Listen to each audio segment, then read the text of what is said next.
El mensaje que me gustaría es hablando un poco acerca de la crucifixión de Jesús, porque muchas veces al estar tan involucrados en la iglesia, tan metidos en la iglesia, como que de repente olvidamos lo importante que fue, olvidamos lo cruda que fue esta escena y nos acostumbramos a verla en pinturas, en películas, incluso en imágenes dentro de las iglesias. ¿Alguien ha visto La Pasión de Cristo? Apenas se proyectó aquí en la iglesia. ¿Alguien puede levantar su mano? ¿Alguien no le gustó? Piensa que estuvo muy fuerte.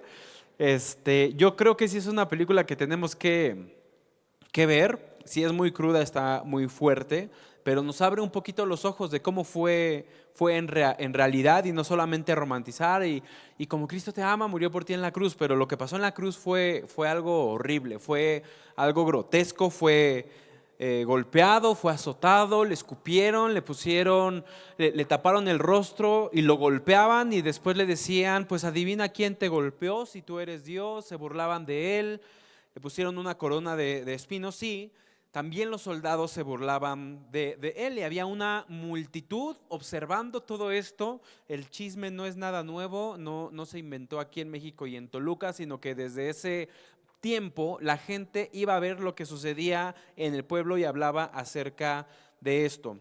Los líderes religiosos, los fariseos estaban rechazando a Jesús mientras estaba clavado todavía en la cruz, y en medio de esta escena sucede algo que rompe un poco el esquema que nosotros conocemos acerca de esta historia. Déjenme poner mi presentación aquí para no estar volteando a la pantalla tanto y que me sea más cómodo. Hay dos personas. Cristo no fue crucificado solo en ese momento, había otras dos personas que habían sido crucificadas en el mismo lugar y en el mismo momento que Cristo fue crucificado. Y estas dos personas reaccionan muy diferente a lo que están viendo y a lo que están presenciando, a lo que están viviendo delante de Jesús. Y esto muestra algo importante para nosotros. La cruz no solamente revela quién es Jesús, sino también revela el corazón humano, porque los dos hombres que estaban ahí estaban presenciando exactamente lo mismo, estaban escuchando lo mismo, escuchan las mismas palabras de Jesús, los dos están igual de cerca que Cristo mientras está siendo crucificado, pero uno muere endurecido y el otro termina poniendo su fe en Jesús. Y aquí hay algo importante para nosotros. ¿Es posible estar cerca de las cosas de Dios y aún así no conocer verdaderamente a Dios? Puede que tú estés mucho tiempo en la iglesia, puede que tú estés mucho tiempo, incluso estés sirviendo, estés incluso estudiando la Biblia, leyendo constantemente, tendiendo tus devocionales, pero no tener una cercanía a Cristo. Hay personas que crecieron en la iglesia, que conocen las historias bíblicas, que se saben muchos versículos, que saben cómo hablan los cristianos y aún así pueden nunca haber rendido genuinamente su corazón al Señor. La cercanía en la iglesia y en el servicio no implica una cercanía a lo espiritual y a Dios mismo. Esta historia también nos puede llenar de esperanza, lo vamos a ver un poco después, porque hay personas que sienten que llegan demasiado tarde a Jesús. Yo ya hice demasiadas cosas, ya viví demasiado, ya no tengo tiempo para esto. Pero esta historia nos enseña que una de estas personas que estaba siendo crucificada al lado de Jesús terminó ese día en un lugar mucho mejor. Y esto debe de dejarnos claro que si bien no va a haber algo que cambie tu pasado por completo, sí va a haber alguien que perdone ese pasado y que te dé una nueva vida de aquí en adelante. Y eso me lleva al punto número 1, que es 2 hombres y 2 respuestas. Y ahora sí vamos a Lucas 23. Lucas 23 desde el versículo 39. Yo estoy leyendo Nueva Traducción Viviente y dice: uno de los criminales colgados junto a él se burló. Así que eres el Mesías, ¿no? Demuéstralo salvándote a ti mismo y a nosotros también. Pero el otro criminal protestó: ¿Ni siquiera temes a Dios ahora que estás condenado a muerte? Yo quiero que prestes un poco atención en qué dijeron estas dos personas y en cómo lo tomaron, porque podemos caer en la historia de policía bueno y policía malo, creer que había uno que estaba a su lado que era bueno y había otro que estaba a su lado que era malo, y por eso tenían respuestas distintas. Y esta no es la realidad. La realidad es que los dos estaban siendo crucificados, por lo cual pues significa que los dos eran culpables. Los dos estaban siendo ejecutados por Roma. Y Mateo, incluso en Mateo 27:44, aclara que al principio los dos estaban burlando de Jesús. Lucas empieza esta historia con el punto de vista diferente de cada uno, pero Mateo 27:44 dice: hasta los revolucionarios que estaban crucificados con Jesús se burlaban de él de la misma manera. Esto significa que hubo algo que cambió en uno de los dos, pero en ese momento, cuando ya estaba colgado en la cruz. Y como te decía hace rato, no simplemente por tener cercanía a una iglesia, tiene cercanía a la vida espiritual con Jesús. Y este hombre, muchos han intentado decir y especular por qué cambió su perspectiva acerca de Cristo. Pero podemos hacer solamente eso, especular, porque la Biblia no nos dice explícitamente qué pasó en ese momento, por lo cual todo lo que podamos decir es simplemente especulación. La gran mayoría se ponen de acuerdo es que muy probablemente le impactaron las palabras de Jesús ya cuando estaba siendo crucificado. Lucas 23:34 dice: Jesús dijo: Padre, perdónalos porque no saben lo que hacen. Estas palabras, estas personas que estaban siendo crucificadas al lado de Cristo estaban escuchándolo. Y esto no era normal. Un crucificado normalmente estaba gritando, estaba suplicando que le dieran agua o que le dieran de comer, o incluso que ya lo mataran, porque era una muerte muy, muy dolorosa. La crucifixión romana estaba diseñada no solamente para destruir el cuerpo, para hacerle sangrar y para la muerte, sino para una humillación completa. Por eso los crucificaban a todos desnudos delante del pueblo. Y Jesús en ese momento responde con misericordia a quien le está haciendo estas palabras. Esto tiene algo práctico, muy práctico para ti y para mí. ¿Qué es lo que sale de ti cuando estás en tu peor momento? Cuando tienes el peor momento de estrés, el peor momento de ansiedad, de tristeza, de preocupación, ¿qué es lo que sale de ti? ¿Salen cosas buenas? ¿Salen bendiciones hacia los demás? ¿Salen buenas respuestas hacia tus padres, hacia los maestros, en tu trabajo? Porque Cristo en sus peores momentos, sus palabras fueron: Padre, perdónalos porque no saben lo que hacen. Y tú puedes decir: es que pues es Cristo, es el mero mero. Obviamente él iba a actuar de esta manera, pero no fue el único que actuó de esta manera. ¿Se acuerdan de Esteban? Que Esteban es el primer mártir en el libro de Hechos. Y él da una respuesta muy parecida, que si bien no dice exactamente lo mismo, muestra el mismo corazón que Cristo estaba mostrando. Cuando Esteban, por predicar la palabra, lo apedrean y lo matan, él dice que vio el cielo abierto y él dijo: no les tomes en cuenta este pecado. Y eso es un reto para ti y para mí, porque normalmente cuando alguien nos hace algo, nosotros hasta agarramos la Biblia y decimos: pues de Jehová es la venganza, y Dios va a hacer que mis enemigos entren en vergüenza y que les vaya mal. Sí, Señor, tú haz que ellos paguen lo que me están haciendo. Pero ese no es el corazón que Cristo pidió que nosotros tuviéramos. Él pidió que nosotros tuviéramos un corazón que perdona. Perdónalos porque no saben lo que hacen. Mientras tú ahorita en mente puedes tener una persona que te está haciendo la vida un poco de cuadritos, ¿ya? ¿Sí? En la escuela, en el trabajo, en donde sea. Yo creo que pon tu mano tantito en el corazón, pon tu mano y di: Padre, perdónalos porque no saben lo que hacen. Y a ver si puedes decir ahora: yo también lo perdono. ¿Sí puedes? No era tan difícil, ¿verdad?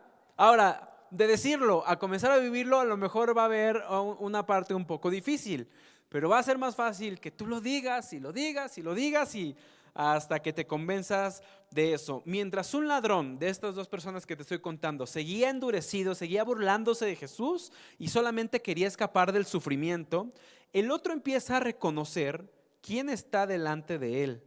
Uno exige alivio temporal burlándose, dice, pues bájate, sálvate tú mismo y sálvanos a nosotros. O sea, este cuate lo habían agarrado en un crimen y por eso lo estaban crucificando. No era cualquier crimen porque era la peor pena que existía en ese momento. Y encima todavía se pone a exigirle al que tiene al lado diciéndole, pues sálvate a ti mismo. Y de paso, pues sálvanos a nosotros. Pero el otro comienza a ver un rey. Su respuesta fue, ni siquiera temes a Dios ahora que estás condenado a muerte.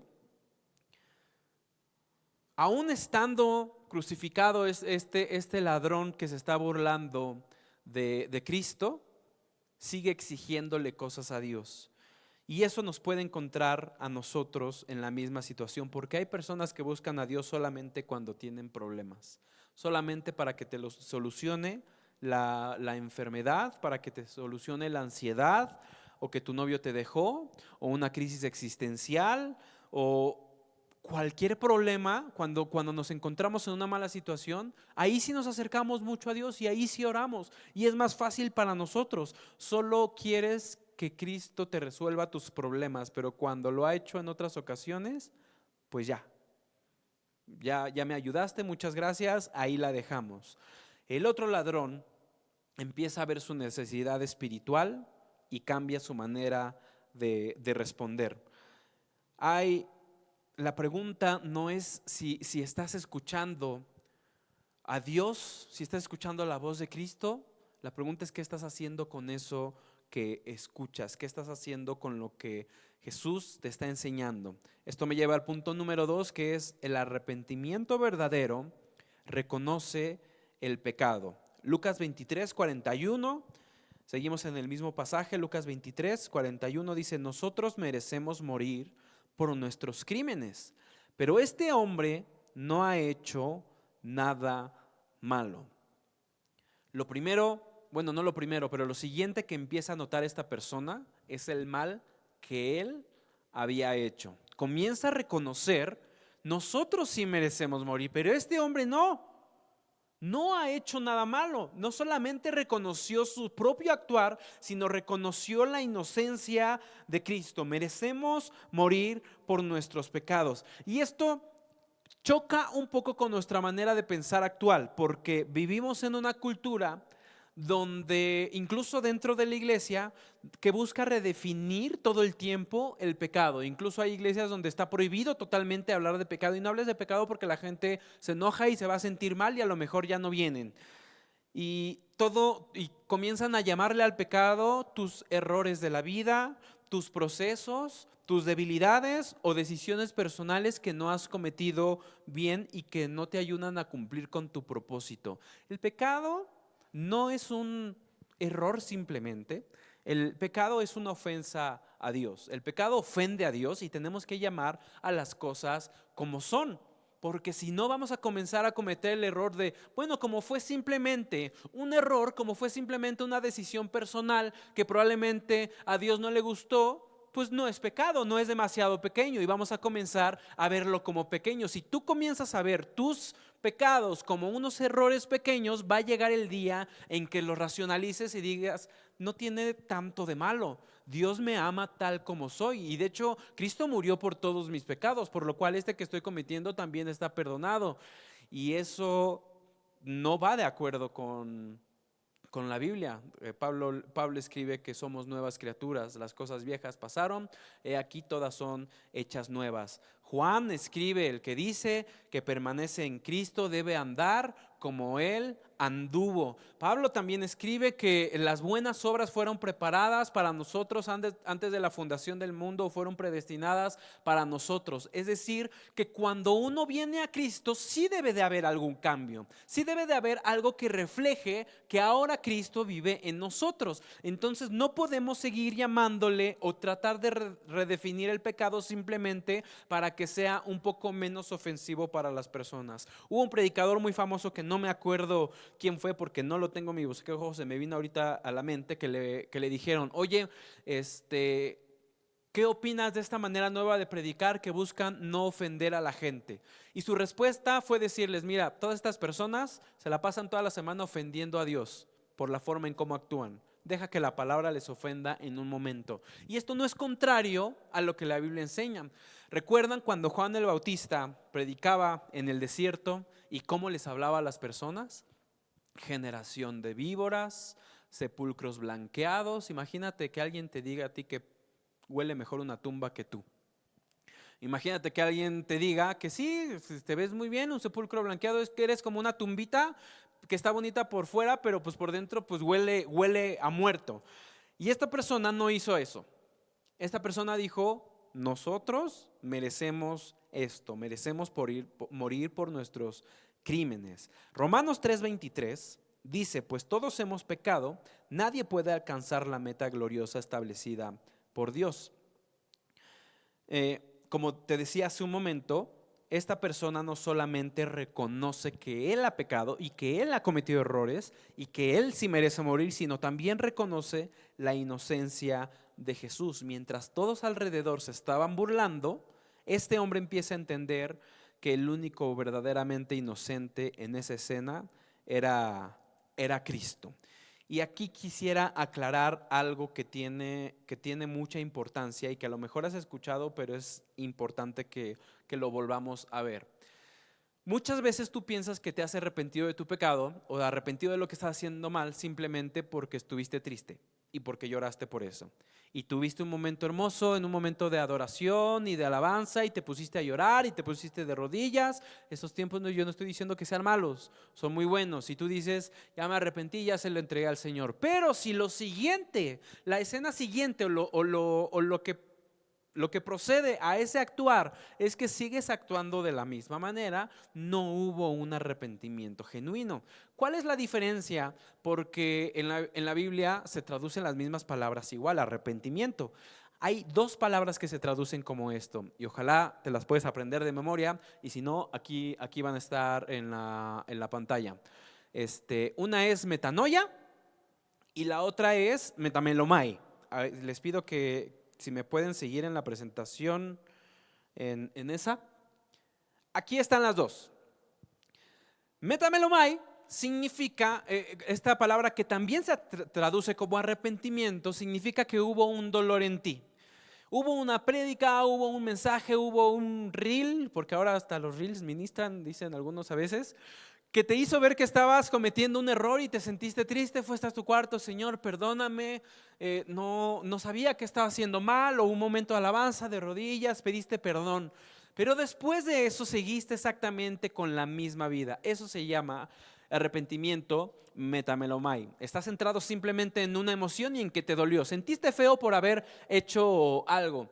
Te estás lamentando por las consecuencias que estás viviendo, pero ese tipo de arrepentimiento, metamelomai, no implica un cambio en tu vida. En cambio, el arrepentimiento del cual predica Juan el Bautista y del cual predica también Cristo, arrepiéntanse porque el reino de los cielos ha acercado, es metanoia. Metanoia significa literalmente un cambio de mente, un cambio en tu manera de pensar. Es una transformación en tu mente y en corazón de tal manera que no solamente hay ese remordimiento por haber hecho algo malo, no solamente hay un mal sentimiento y de me sentí mal, voy a llorar delante de Dios, sino que por eso que llegó a mi vida voy a tener una convicción para ahora comenzar a caminar hacia el otro lado y el corazón se vuelve hacia Dios.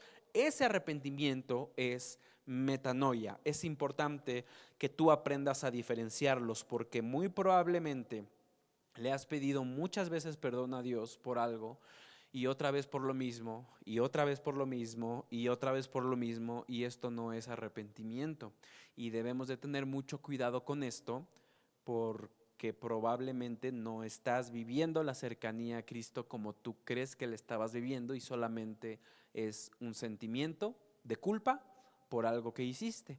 Pero ese sentimiento de culpa también lo puede tener alguien que no cree en Cristo. También a una persona le puede doler haber lastimado a alguien sin tener a Cristo.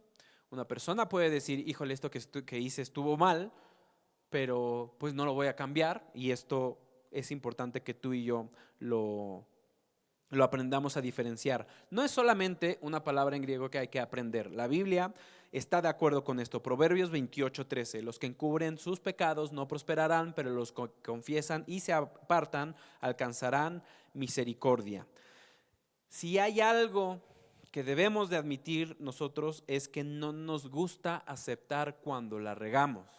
Cuando estamos cometiendo algún error, cuando estamos en algún pecado, lo primero que hacemos es decir, sí, pero lo hice por esto. O te peleaste con alguien, con un amigo, te peleaste en la escuela con alguien, te regañaron tus papás y respondiste mal. Sí, es que yo hice esto porque ellos respondieron de esa manera. Y queremos constantemente culpar a los demás y no nos gusta ser confrontados, porque a nosotros nos gusta pensar que no somos tan malos, que hay gente peor y que al menos yo no hice esto que hizo la otra persona. Pero el evangelio no funciona de esa manera. Nadie entiende realmente la gracia hasta que te topas con tu propia naturaleza y te das cuenta que en verdad no hay nada de bueno en ti si no fuera por Jesucristo. Seguimos con la historia de los ladrones que estaban siendo crucificados con Cristo. Uno reconoce honestamente su pecado, no encuentra aparte condenación en Jesús, es decir, lo declara como inocente y encuentra misericordia en él porque Cristo no rechaza al pecador arrepentido. Dice primera de Juan 1:9 que si confesamos nuestros pecados a Dios, Él es fiel y justo para perdonarnos nuestros pecados y limpiarnos de toda maldad. ¿Alguna vez te has puesto a pensar por qué esta porción de la palabra dice eso? Cuando la Biblia habla del perdón de pecados, yo esperaría que dijera que Cristo es fiel y bondadoso para perdonar nuestros pecados. Yo no esperaría que cuando se me habla de perdón de pecados me dijeran que Cristo es fiel y justo, porque la justicia a lo que yo estoy haciendo no es la misericordia, es recibir lo que merezco. Pero cuando la Biblia dice que Jesucristo es fiel y justo para perdonar nuestros pecados, se está basando en la propia obra de Jesús cuando Él murió por nosotros. Si Dios es fiel y es justo, significa que no te va a hacer pagar por el pecado que cometiste si Cristo ya es tu Señor y tu Salvador. Esto es diferente a vivir constantemente en el pecado, porque esto no va de acuerdo con un arrepentimiento genuino. Tenemos las obras de la carne y tenemos el fruto del Espíritu en Gálatas 5. Con esto no quiero decir que si cometiste un error significa que no eres cristiano. No, lo que quiero decir es que nuestra vida cristiana siempre debe de ir en aumento y no es una línea recta, a veces vamos así, luego bajamos y luego para arriba, pero siempre vamos mejorando y siempre vamos pareciéndonos más a Jesús. El que comenzó en nosotros la obra la perfeccionará hasta el día de Jesucristo.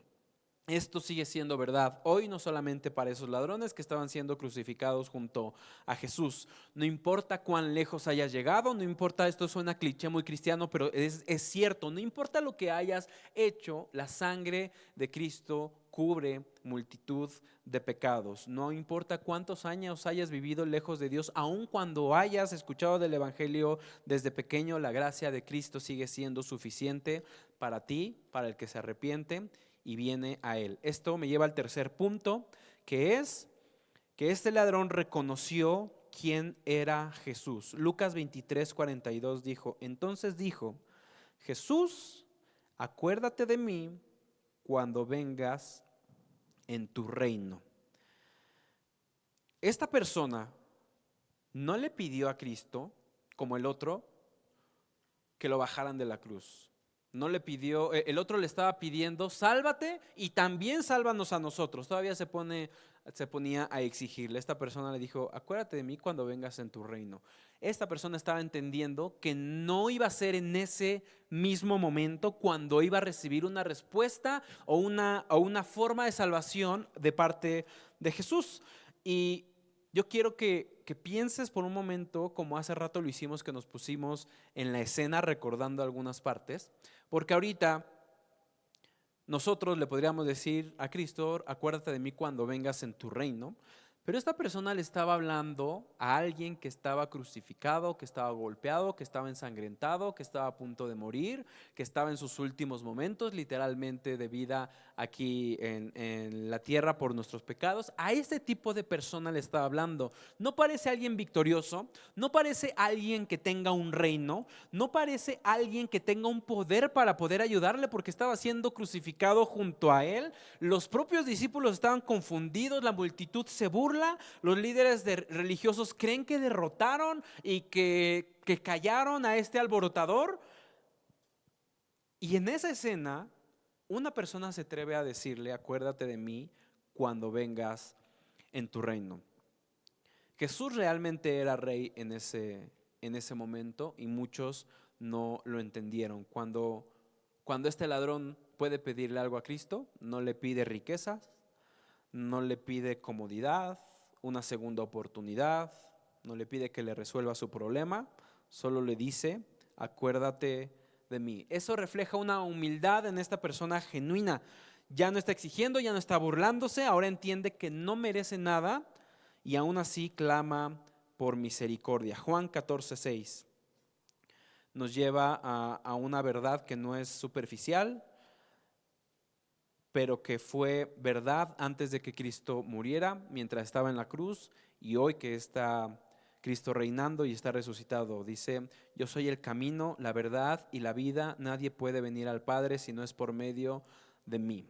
Juan 14:6. Jesús era rey aún antes de ver la resurrección, y eso todavía hace más impresionante la fe de esta persona que estaba siendo crucificada, porque tú y yo conocimos acerca de Cristo ya en una etapa bien bonita de la historia. Ya no están siendo perseguidos los cristianos, ya no los persiguen a muerte, ya no se burlan de ellos, ya no, bueno, a lo mejor en la escuela, pero el hecho de burlarse ahorita actualmente es como: tú eres cristiano, qué chistoso, y ya.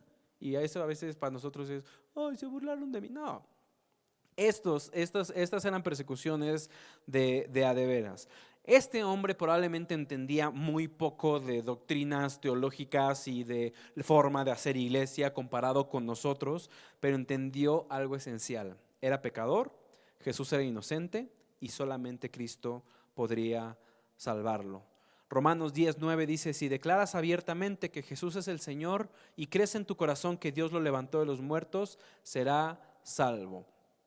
Al final, toda persona debe de responderse esta misma pregunta, y tú y yo también: ¿quién es Jesús realmente para mí? Porque no basta admirarlo, creer que Jesús es muy buena onda y debo respetarlo y ya. No basta con conocer historias acerca de Cristo. El Evangelio nos llama a reconocerlo como Señor, como Rey, no solamente como nuestro Salvador.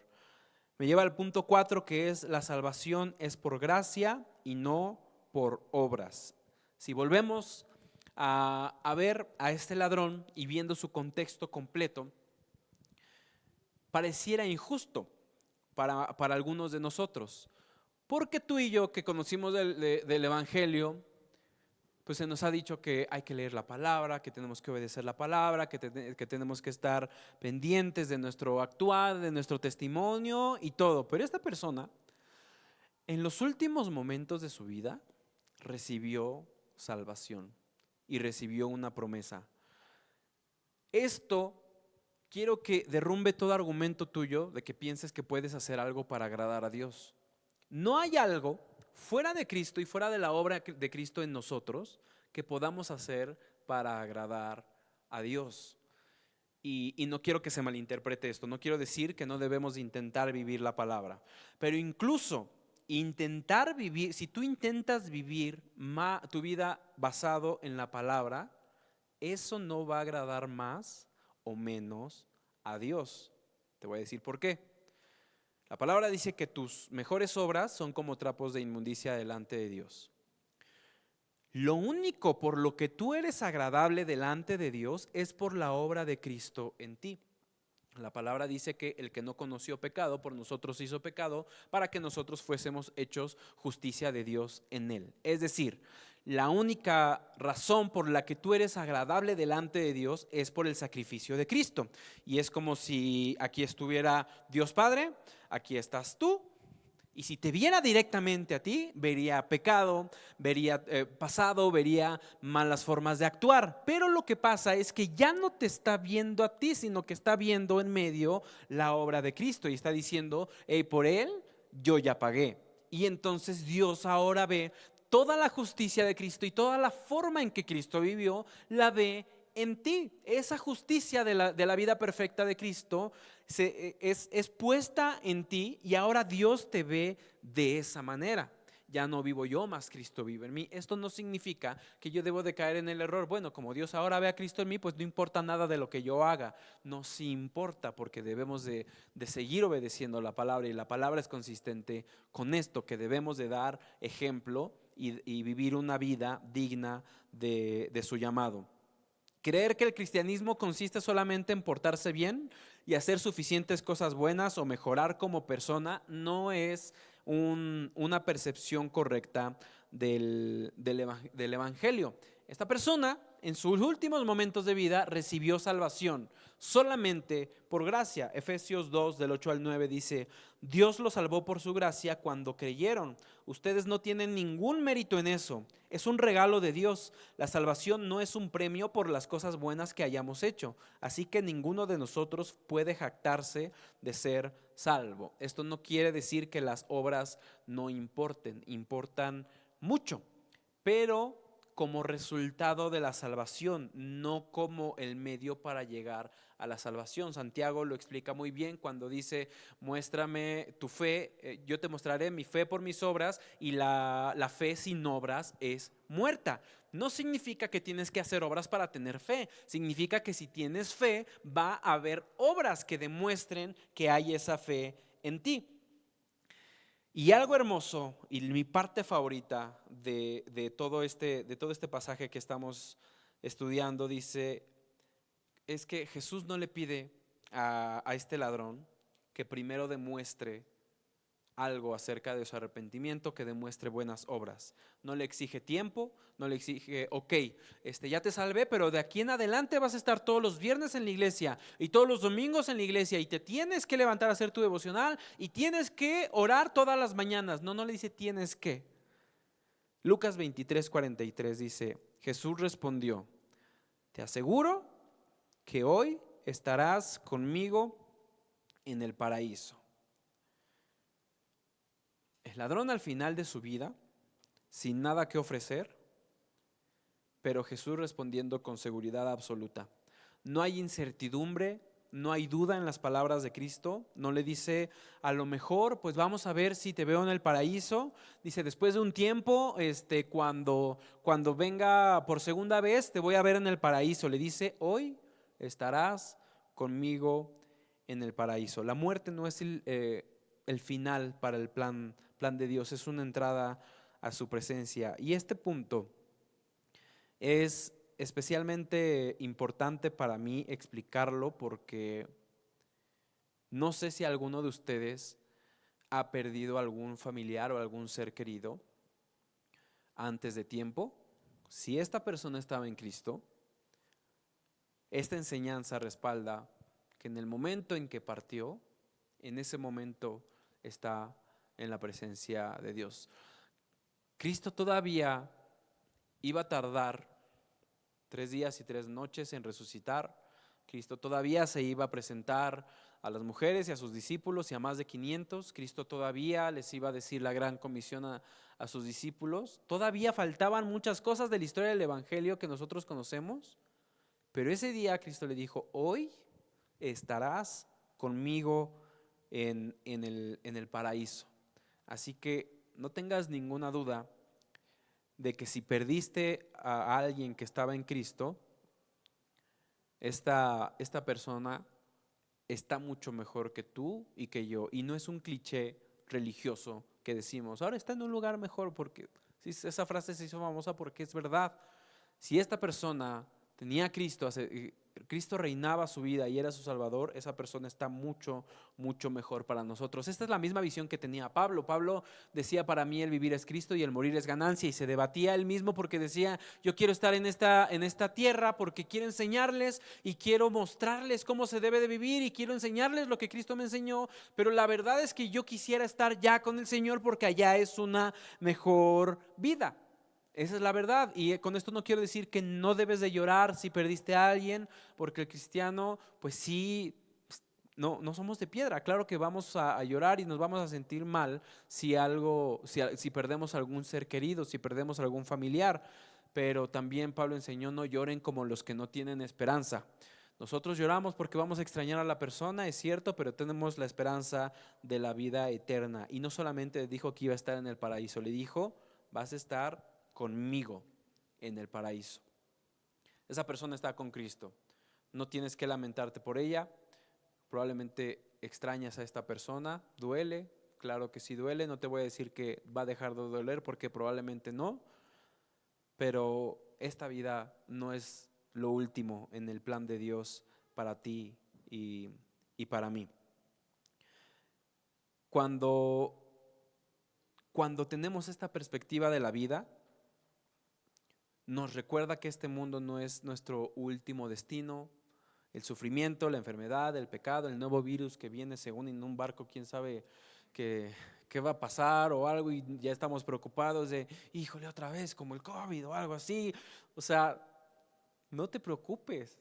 No hay nada, absolutamente nada que suceda en este mundo que esté fuera de las manos de Dios. Tanto es así que a lo mejor muchos de ustedes se preocuparon por el COVID y hoy están aquí. Bien. A lo mejor con algunos problemas, pero estás aquí y estás bien. Y no te ha faltado nada, porque yo sé que la palabra de Dios y sus promesas son verdaderas y Él es fiel. Yo creo que no te faltó techo, vestido y alimento, y a lo mejor tuviste incertidumbre en algún momento, pero nada de esto te faltó. Si Dios no quiere que suceda nada con este virus, no va a suceder. Pero si Dios quiere que suceda, no importa cuánto te preocupes.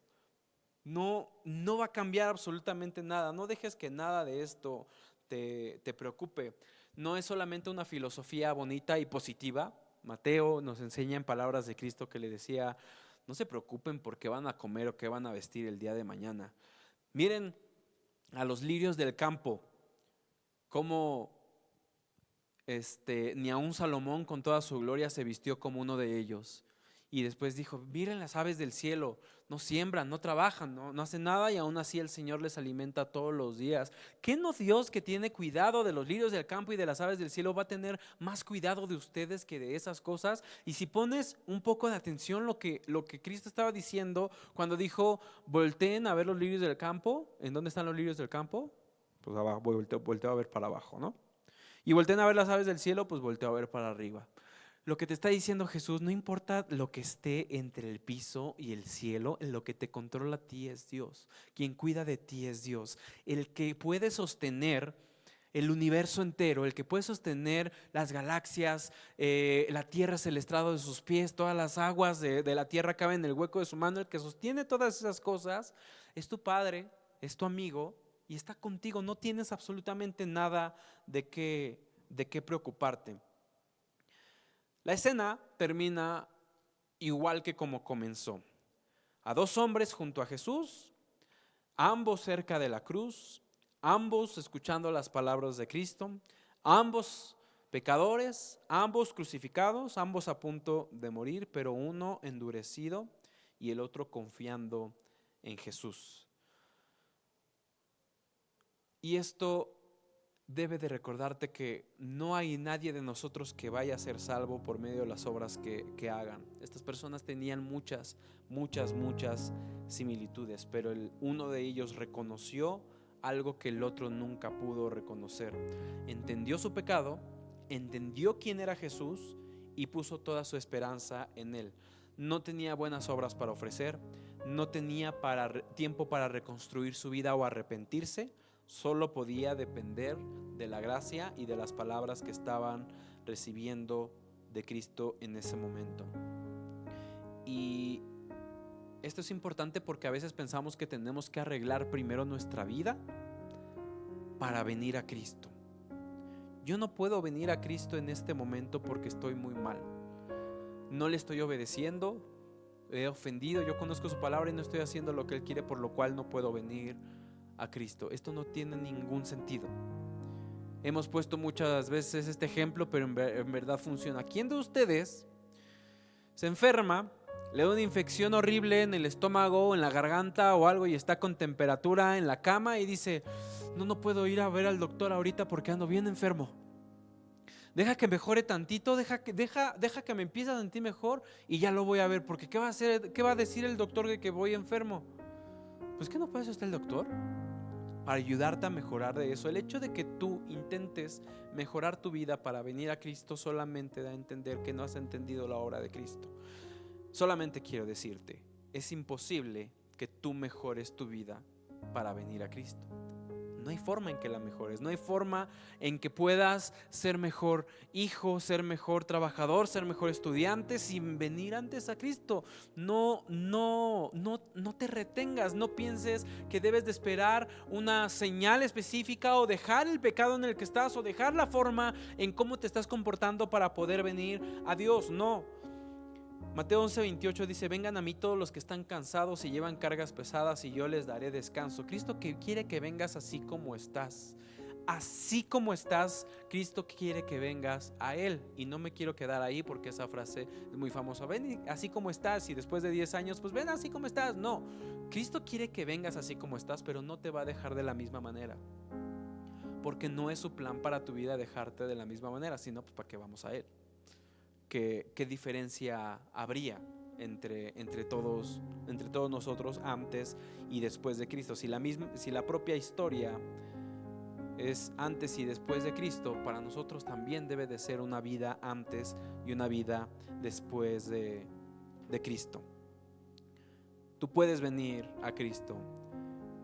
Si tú vienes a Él, Él no te va a rechazar, Él no te va a echar fuera. Esto es consistente con la Biblia. Juan 6:37 dice: sin embargo, los que el Padre me ha dado vendrán a mí y jamás los rechazaré. Y este sigue siendo el mensaje de hoy con estas últimas palabras de Jesús, cuando Jesús le dice: de cierto te digo que hoy estarás conmigo en el paraíso.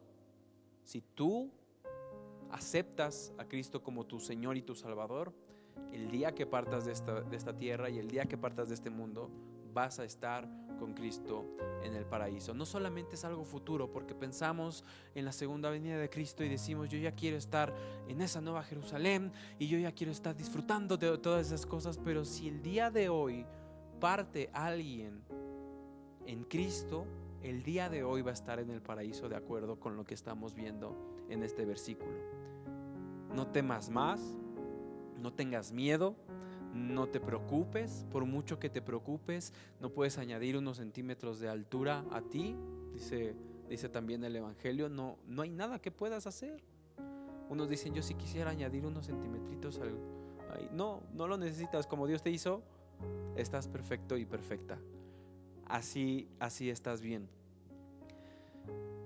No necesitas cambiar tu manera de vivir para venir a Cristo. Y esto lo digo no solamente para una persona que viene por primera vez o que nunca ha escuchado acerca de esto. Lo digo para las personas incluso que también llevan años y años y años en la iglesia.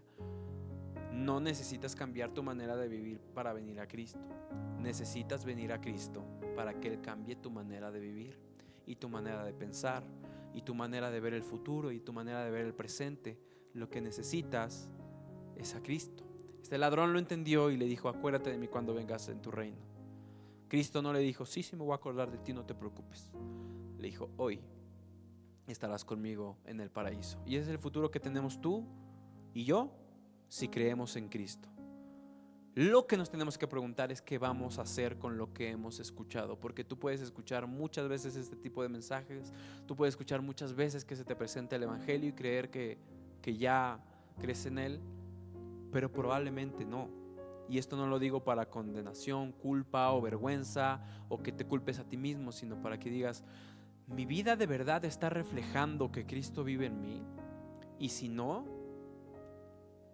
que de verdad decidas seguirle, recibirlo, sí como tu Salvador, pero también como tu Señor, quien va a decir cómo debemos de vivir nuestra vida. Cierra tus ojos y vamos a orar. Señor, que estas últimas palabras, estas que fueron unas de las últimas palabras de Cristo en la cruz, que nos llenen de esperanza, Señor, que nos hagan entender que no hay nada que podamos hacer, como ese ladrón en la cruz.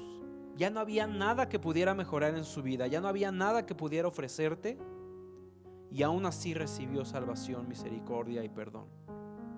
Permite, Señor, que no confiemos, como dijo Daniel en su tiempo, que no confiemos en nuestras justicias, sino en tus muchas misericordias, que vengamos a ti en cada momento, en cada error o en cada buen día también, para decirte que tú estás al control.